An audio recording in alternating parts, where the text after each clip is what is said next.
नमस्कार मित्रों, मैं फूलचंद झजड़िया अपने YouTube चैनल कानूनी नज़रिया पर आपका हार्दिक स्वागत करता हूं। आज कानूनी विषय पर चर्चा के क्रम में हम ये देखेंगे कि भारतीय दंड संहिता के स्थान पर जो नया कानून बनाया गया है, उस नए कानून और पुराने कानून की जो मुख्य चर्चित धाराएँ हैं उनमें किस प्रकार की तुलना है, उसका हम आज विवरण संक्षेप में देखने की और समझने की कोशिश करेंगे। तो पुराने कानून और नए कानून के अपराध की बहुचर्चित धाराएं। नया कानून क्या है? भारतीय न्याय संहिता 2023। देखिए, पुराने कानून में इंग्लिश भाषा में हम बोलते थे इंडियन पेनल कोड और हिंदी भाषा में हम बोलते थे भारतीय दंड संहिता। लेकिन नए कानून में ऐसा कोई अंतर नहीं है। हिंदी में भी हमें भारतीय न्याय संहिता 2023 बोलना है और अंग्रेजी भाषा में भी भारतीय न्याय संहिता 2023 ही बोलना है, उसका अलग से कोई नाम नहीं है। तो ये जो कानून बना, ये लागू कब हो रहा है? ये 1 जुलाई 2024 से लागू हो रहा है, अब से ठीक 30 दिन बाद में। तो इसके लागू होने की अधिसूचना जारी की जा चुकी है और इसमें यह उल्लेख किया गया है कि इस न्याय संहिता की धारा 106 की उपधारा 2 के सिवाय बाकी संपूर्ण ये भारतीय न्याय संहिता 1 जुलाई 2024 से पूरे भारत में लागू हो जाएगी। आप स्क्रीन पे इसके नोटिफिकेशन की फ़ोटो देख रहे हैं, तो ये नोटिफिकेशन जारी हो चुका है। अब ये धारा 106 की उपधारा 2 क्या है? देखिए, पुराना जो अपना कानून है भारतीय दंड संहिता इंडियन पेनल कोड, उसकी धारा 304A में ये प्रावधान है कि कोई लापरवाही या उपेक्षा से, उतावलेपन या उपेक्षापूर्ण कार्य से किसी की मृत्यु कारित कर देता है जो मानववध की श्रेणी में नहीं आता है, चाहे वो ड्राइविंग के दौरान हो या अन्य किसी लापरवाही उपेक्षापूर्ण कार्य के दौरान हो, तो उसमें दंड का प्रावधान 2 वर्ष की सज़ा का प्रावधान था। उसके स्थान पर यह किया है कि उतावलेपन या उपेक्षापूर्ण कार्य से जो मृत्यु कारित कर देता है और जो मानववध की श्रेणी में नहीं आता है, तो ऐसी लापरवाही और उपेक्षा से मृत्यु कारित करने पर 5 साल तक की जेल और जुर्माने की सज़ा है। और यदि ऐसी मृत्यु इलाज के दौरान किसी चिकित्सक की लापरवाही उपेक्षा से हो जाती है, तो उस चिकित्सक के लिए 2 वर्ष का कारावास और जुर्माने की सज़ा का प्रावधान है। अब इस धारा 106 की धारा 2 में ये प्रावधान था कि यदि कोई ड्राइवर जो गाड़ी चला रहा है उसके द्वारा दुर्घटना लापरवाही उपेक्षा से हो गई है और उसमें किसी की मृत्यु हो गई है, तो वो पुलिस को अथवा मजिस्ट्रेट को रिपोर्ट करेगा और उनको रिपोर्ट दिए बिना यदि वो वहाँ से भाग जाता है, निकल के भाग जाता है, तो इसमें 10 वर्ष का कारावास और जुर्माने की सज़ा होगी। तो अपने यहाँ भारत के अधिकांश वाहन चालकों ने इस बात पर आपत्ति की और ये कहा कि यदि रिपोर्ट लिखाने के लिए वहाँ रुकेंगे तो भीड़ हमें मार डालेगी, इसलिए भागना कई बार ज़रूरी हो जाता है और भाग गए तो 10 साल तक की जेल हो जाएगी, तो ये हमारे साथ न्याय नहीं है, ऐसा उन्होंने आपत्ति की। तो उनकी आपत्ति को भारत सरकार ने विचार में लिया, संज्ञान में लिया और इस धारा 106 के उपधारा 2 के इस सब सेक्शन को लागू नहीं किया है। अब हम आगे देखते हैं कि इसमें मुख्य चर्चित धाराएँ जो पुराने अधिनियम संहिता में और नई संहिता में किस प्रकार का बदलाव किया गया है। तो पुराने कानून में धारा 34 समान आशय की पूर्ति में किए गए अपराध के बारे में, दायित्व के बारे में थी, उसको धारा 3 के रूप में किया गया है और धारा 109 जो अबेटमेंट के बारे में है उसको 49 और धारा 120B ये जो षड्यंत्र के लिए है इसको धारा 61 के रूप में स्थान दिया गया है। तो इसका आप ये तुलना चार्ट स्क्रीन पे देख रहे हैं। इसी प्रकार धारा 147 और 148 बलवा के लिए है, भारतीय दंड संहिता की धारा, जिसको नई न्याय संहिता में धारा 191 के रूप में और पुराने में धारा 149 जो सामान्य उद्देश्य की पूर्ति में 5 या 5 से अधिक व्यक्तियों द्वारा अवैध सभा का गठन करके और उसके उद्देश्य की पूर्ति में जो कार्य किया जाता है उसके दायित्व का ये अपराध है। तो नई संहिता में इसको धारा 190 से संबोधित किया गया है। धारा 153A ये सांप्रदायिक दंगे फैलाना, दो वर्गों में आपसी द्वेषता को जन्म देना, इस प्रकार का कोई कृत्य किया जाता है तो 153A के स्थान पर धारा 196 नई संहिता में रखी गई है। धारा 182 जो किसी लोक सेवक के समक्ष कोई झूठी रिपोर्ट दे देता है उसकी शक्तियों का दुरुपयोग करवाने के लिए, तो उसके लिए 182 में दंड का प्रावधान था, तो इसका 217 धारा नई संहिता में रखी गई है। आप स्क्रीन पे इसका तुलना चार्ट भी देख रहे हैं। और धारा 201 जो किसी अपराध के सबूतों को नष्ट करना, छुपाना, इनके लिए दंड का प्रावधान था। इसको नई संहिता में धारा 238 के रूप में संबोधित किया गया है। धारा 211 जो मजिस्ट्रेट के समक्ष मिथ्या अभिकथन करते हुए परिवाद प्रस्तुत किया जाता था, ऐसे में मिथ्या अभिकथन का परिवाद प्रस्तुत करने वाले परिवादी के दंड का प्रावधान था, जिसको नई संहिता में धारा 248 के रूप में संबोधित किया गया है। और इसी प्रकार धारा 212 जो भगोड़े को आश्रय देता है उसके दंड का प्रावधान था, जिसका नई संहिता में धारा 249 के रूप में प्रावधान रखा गया है।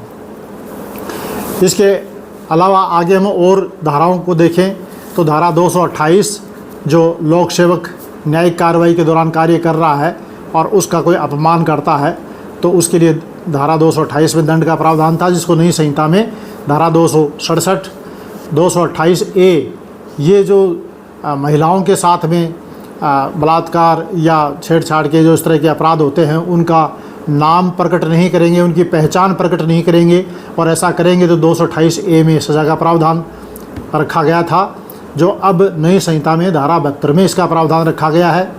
302 धारा से सभी परिचित हैं। ये हत्या के अपराध के दंड का कानून है, तो इसके स्थान पर 302 के स्थान पर धारा 103 रखी गई है नए कानून में। 304 जो हत्या की कोटि में न आने वाला सदोष मानववध है, उसके स्थान पर नई संहिता में धारा 105 रखी गई है। और धारा 304A जिसकी अभी सबसे पहले हम चर्चा कर चुके हैं, लापरवाही और उपेक्षा से कोई किसी की मृत्यु कारित कर देता है तो उसका धारा 106 रखा गया नई संहिता में। धारा 304B जो दहेज हत्या, डॉरी डेथ के बारे में है, इसके लिए नई संहिता में धारा 80 में प्रावधान रखा गया है।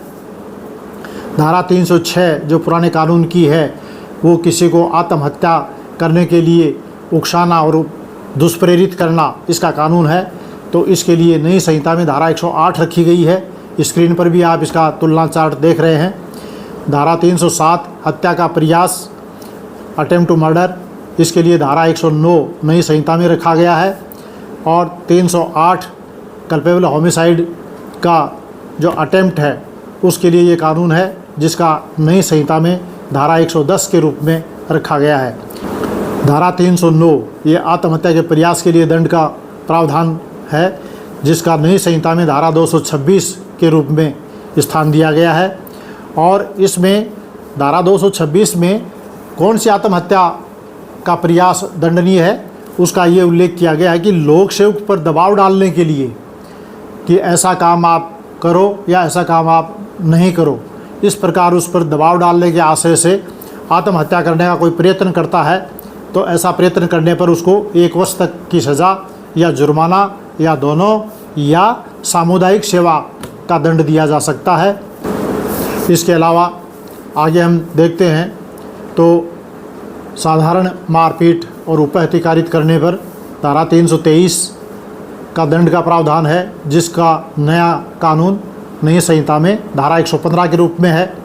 और गंभीर उपहत्या कारित करना, गंभीर चोट पहुंचाना, अस्थि भंजन करना, इस प्रकार की कोई चोट है तो 325 के अंदर दंडनीय है, जिसको अभी धारा 117 के तहत दंडनीय अपराध की श्रेणी में रखा गया है।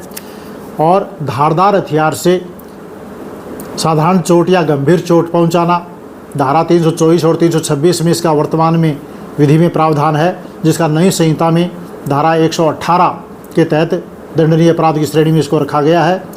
और धारा 341 सदोष अवरोध, गला पकड़ के रास्ता रोकना या आगे खड़े होकर के रास्ता रोकना, तो दोषपूर्ण ढंग से किसी का मार्ग अवरुद्ध करना, इसका दंड इसमें है, जिसका नई संहिता में धारा 126 के तहत दंड का प्रावधान रखा गया है। स्क्रीन पे आप इसको चार्ट को देख रहे हैं।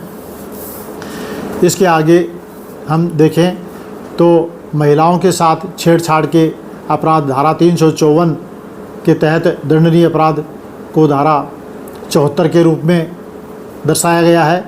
और महिला का अपहरण, उसको विवाह करने के लिए मजबूर किया जाएगा या उसके साथ अनैतिक कोई कार्य बलात्कार की श्रेणी का किया जाएगा, ऐसा जानते हुए उसका अपहरण किया जाता है तो धारा 366 के तहत दंडनीय अपराध की श्रेणी में है।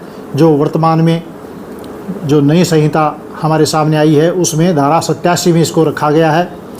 और बलात्कार का अपराध धारा 376 जो सभी परिचित हैं इस धारा से, तो 376 के स्थान पर नई संहिता में धारा 64 के रूप में इसे रखा गया है।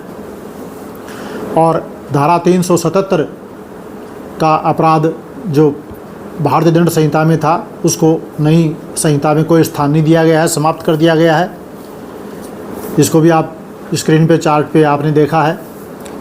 इसके आगे चलते हैं तो चोरी के अपराध के बारे में धारा 379, इसको नई संहिता में धारा 303 के रूप में दर्शाया गया है। और किसी घर में या आवास में, मकान में से चोरी करना 380 की धारा को 305 धारा के रूप में दर्शाया गया है। लूट करना पहले अपने भारतीय दंड संहिता में 392 की धारा के तहत दंडनीय अपराध रहा है, जिसको वर्तमान में नई संहिता में धारा 309 के तहत दंडनीय अपराध माना गया है। डकैती करना धारा 395 भारतीय दंड संहिता में दंडनीय अपराध है, जिसको नई संहिता में धारा 310 के तहत दंडनीय अपराध की श्रेणी में रखा गया है। आपने स्क्रीन पे चार्ट भी देखा है जो तुलना चार्ट बना हुआ है।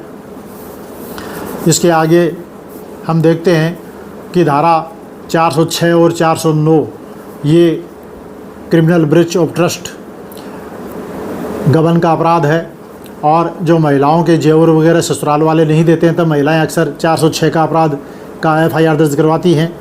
तो ये 406 और 409 के अपराध को नई संहिता में धारा 316 के तहत रखा गया है। 420 ही करते हो इस तरह की कहावतें भी बनी हुई हैं। तो 420 का जो चीटिंग का अपराध है इसको 420 के स्थान पर नई संहिता में धारा 318 में रखा गया है। 427 मिसचीफ RST संपत्ति का नुकसान करना, इसको नई संहिता में धारा 324 के रूप में रखा गया है। और धारा 447 और 448 क्रिमिनल ट्रेसपास और हाउस ट्रेसपास, आपराधिक अत्याचार और गृह अत्याचार, इन दोनों धाराओं को नई संहिता में धारा 329 के तहत दंडनीय अपराध की श्रेणी में रखा गया है। स्क्रीन पे आप चार्ट देख ही रहे हैं। इसके आगे हम चलते हैं तो धारा 451 भारतीय दंड संहिता, इसको नई संहिता में 332 धारा के रूप में रखा गया है। और धारा 452 जो हमले की तैयारी करके घर में प्रवेश करना, तो तैयारी के साथ घर में प्रवेश करने को 452 में दंडनीय अपराध को नई संहिता में धारा 333 के तहत दंडनीय अपराध की श्रेणी में रखा गया है। धारा 494 और 495 शादीशुदा व्यक्ति के द्वारा और किसी से शादी कर लेना बिना तलाक लिए, अपना जीवन साथी के जीवित रहते हुए, या अपनी इस शादी को छुपा करके किसी से शादी कर लेना, तो ये 494 और 495 दोनों धाराओं को नई संहिता में धारा 82 के रूप में रखा गया है। धारा 497 जारक्रम को नई संहिता में कोई स्थान नहीं दिया है, इसे समाप्त कर दिया गया है। 498 धारा के क्रूरता के अपराध को नई संहिता में धारा 85 के रूप में दर्शाया गया है। अब 498 में मुकदमा कर देंगे, इसके स्थान पर महिलाएं ये कहेंगी कि अब हमारे साथ क्रूरता की तो हम धारा 85 के अंदर मुकदमा कर देंगी। तो ये भी आपने तुलना चार्ट स्क्रीन पे देखा। इसके आगे अपन चलते हैं तो धारा 500 जो मानहानि का ये धारा है, दंडनीय अपराध है, इसको नई संहिता में धारा 356 के रूप में रखा है। और धारा 506 इसको धारा 351 के रूप में, और धारा 511 ये प्रयास की है, जिसका प्रयास का अलग से दंड का कोई प्रावधान नहीं है। तो किसी अपराध का प्रयास करने पर धारा 511 के तहत दंडनीय अपराध की श्रेणी में रखा गया है। इसको नई संहिता में धारा 62 के रूप में रखा गया है। इस प्रकार पुरानी संहिता में कुल 511 धाराएं थी, जो अब नई संहिता में 1 जुलाई 2024 से 358 धाराएं इनके स्थान पर काम करेंगी। एक भ्रम की स्थिति और मैं दूर करना चाहता हूं कि 30 जून 2024 को रात के 12 बजे तक क्योंकि 12 बजे के पश्चात 1 जुलाई शुरू हो जाएगी। तो 30 जून 2024 को रात के 12 बजे तक जितने भी अपराध की FIR दर्ज होंगी वो सारी पुरानी भारतीय दंड संहिता के तहत दर्ज होंगी, और आगे इस नई संहिता के साथ साथ 30 जून तक के जो सारे मामले हैं वो पुरानी संहिता के तहत ही चलते रहेंगे। और इसका कानून कहाँ है? इसका कानून नई संहिता में, जो नई संहिता अभी 1 जुलाई से लागू हो रही है, इसी संहिता की धारा 358 में दिया है कि पुराने वाली संहिता के तहत ही चलते रहेंगे, और 1 जुलाई से नई संहिता में दर्ज होंगे वो नई संहिता के अनुसार चलेंगे। मैं समझता हूँ कि आपको ये तुलना का एक मैंने ब्यौरा देने की कोशिश की है, और आपको वीडियो अच्छा लगा होगा। यदि अच्छा लगा हो तो आप इसे लाइक कीजिए, सब्सक्राइब कीजिए। बहुत बहुत धन्यवाद। नमस्कार।